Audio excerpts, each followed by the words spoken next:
Chelsea Bianca, co-host of the Gold Room Talk, where fashion meets the real world. And today we have real estate mogul Sam Houston in the Gold Room. Hey, Sam. How you doing? I'm well. Thank you for being here. Thank you for having me. You are so welcome. So tell everybody a little bit about who you are and what do you do? So I am, of course, in real estate. I've been doing it now for going on 2 years. Prior to that, I was in property management. I can't say if I say how long I did that and disclose my age, but I did that for a long time. Just kind of, was helping people find apartment homes, and I found more of a joy converting over to like real estate because I've helped quite a few first time home buyers. It's more fulfilling when you help somebody own a home than when you're helping them get an apartment. So. Yeah. Are you from Middle Tennessee? I've been here long enough to where I gotta say I'm from here now. I've been in Murfreesboro now for since college. I've been in Murfreesboro since college, and I moved like twice, but it was only for 2 years, and then I came right back for when I was working in property management. So. I've been in Murfreesboro for a long time. So you must have went to MTSU. Yeah. Okay. It kind of kept me here from there. So, yeah. Okay. You got family, kids, anything like that? A wife, 2 kids. My daughter will be 3 next month. Okay. My son is 5, going on 35. But yeah, great. I love them. They're with my father-in-law in Ohio. They've been with him now for a week and a half, and I get to pick them back up on next Sunday. You going crazy with that? Nah, I'm great. Oh, child, this is great. I love my kids to death, but this is great. It's great. I know some people can't be without them. So. I can't. Yeah. You spent 5 minutes with my kids. They like that. Yeah. You a boy and a girl, right? Not the girl though. Yeah, I pray. I prayed for my father-in-law. I told him good luck, and he was like, "I'm gonna be all right." Yeah. As soon as he got home, he called. I know how that ride was on the way there. That's 10 hours with my kids in the car. 10. Okay, yeah, I love them. When they little, till they get to like 5, and after 5, I'm done. Yeah. Like, cause they little, cuddle, they want to hug and stuff like that. But then I'm done. You can take a bed. I can't wait till mine get grown. I'm telling you, I can't wait. When they can take care of themselves. I already got to give them money now, so that's all they need to do. Daddy, can I have this? Here you go, and then they can go and do their own thing. You want to have some more? No, I can't have no more kids. I make sure of that. Yeah, I'm done. One is too many, and 2, you crazy. My mama had 3, and I called her after my daughter was born, and I was just apologizing to her for everything I've ever done. I'm so sorry. It's payback. I'm catching, and I don't know how you did this 3 times. There's no way. Right, yeah. I get to have a brother and sister, so yeah. Yeah, I know. I'm done. Thank God. Yeah. Wow. Yeah. Okay. Well. So, you looking real fly today? Like, how'd you get that together? I love suits, and I've been that way for as long as I can remember. I grew up in a preacher family, so my father's a preacher, my grandfather's a preacher, my uncle's a preacher. My brothers, it didn't rub off on my brothers, but it rubbed off on me. Like, my pops was like 3 times my size, but that never stopped me from wearing his suits back in the day. So they was like real big. But that was in style anyway, when suits, no old men, when you watch them, they suits do not fit. From then, I remember I was in college, and I was, I wrote my first play, and I was like, if I'm going to take this seriously, I need to dress up more often. So from there, I was just like, I'm going to wear suits. And, I couldn't afford as many suits as I have now at the time, but, I just started buying one suit after the next, and I love it. And you didn't want to be a preacher, following your... Oh, no, that ain't my calling. No. At first, at times, I did think that maybe it was my calling, but Nah, and until God beat me down and say, look, this is what I'm telling you to do. Because when you're a preacher, you gotta, you really gotta watch what you do. You can't do nothing wrong. And Everybody I don't watching. want that judgment on me, as far as I gotta be the perfect example. I already have people that look up to me. I can't. I can't have that kind of pressure. That's a lot of pressure. You and stuff. Yeah, it's a lot of pressure. So I stay away from that side of it.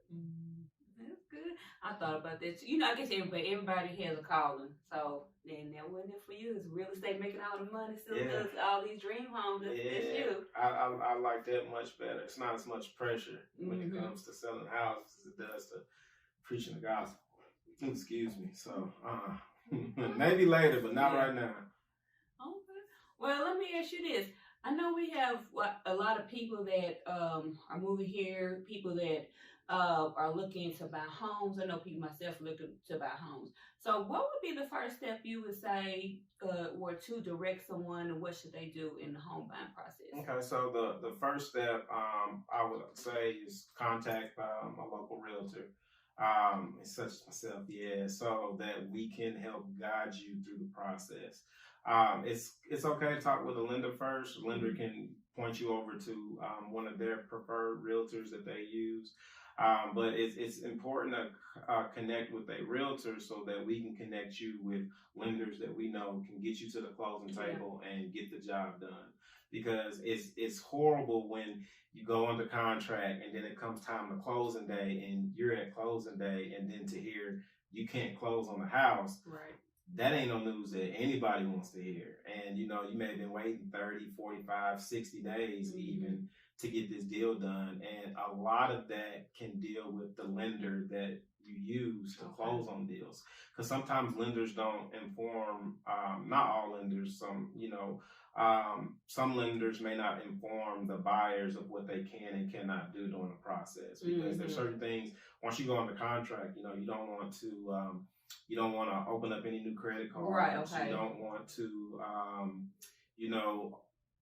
you don't want to purchase anything that you have to finance because then that's adding more debt to your name. Okay. And when you got qualified for that house, that debt that you just added could have just knocked you out. Now, that's not always the case, but in a lot of cases, it can be the case. So talking with a lender, the right lender, is very important. And getting with the right realtor is also very important. If you got to interview them to make sure you got the right one, I would suggest doing that too. Because it's a lot that we do on the negotiating side. And if you don't have a strong negotiator or somebody that doesn't really know what they're doing all the way, then it may not be in your best interest to work with that person. So. What's a good or average credit score what the banks or lenders will look at for people who buy a home, first-time home buyers? So, I mean, that question there is very different. It's difficult, and it's because there's a lot of misperceptions of what your credit score has to be. I've talked to a lot of people, and they're always like, the majority of answers that I get from people who say, well, yeah, I'm going to purchase. I'm working on my credit. My credit's not there yet. I got to do this, and that, and I should be over 700. And I always ask this question when people say that, who told you have to have a 700 credit score? I've worked with lenders. I got a lender here that I work with, and I had a client with a 580 credit score, and we closed on a house for him, first-time home buyer. So what I recommend for people to be at in order to get the best loan benefits is either a 620 or 640. A lot of lenders will loan with 620 and higher. That's the average that a lender is going to qualify somebody, but different lenders got different capabilities. So 620, I have a lender that can get you a 1% down. He has a 1% down program that works as a conventional loan. You have to have a 620 or higher.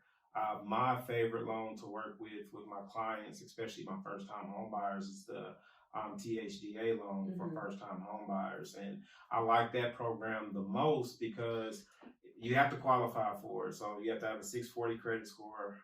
Debt to income ratio, I think, is 45, 55 as far as where it can't exceed. And then you can't make so much money. But a lot of a lot of people still fall in the category to where they can qualify for it.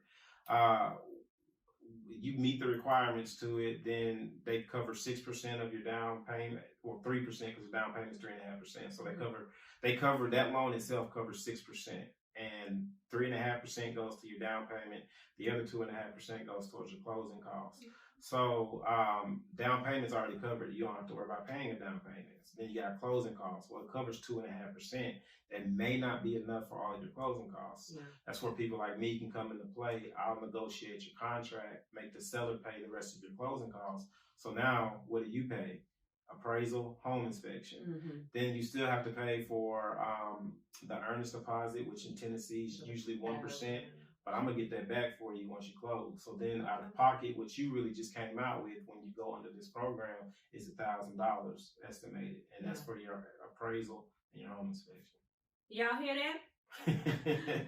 Buying a home right here in Middle Tennessee. Make sure y'all talk to Sam.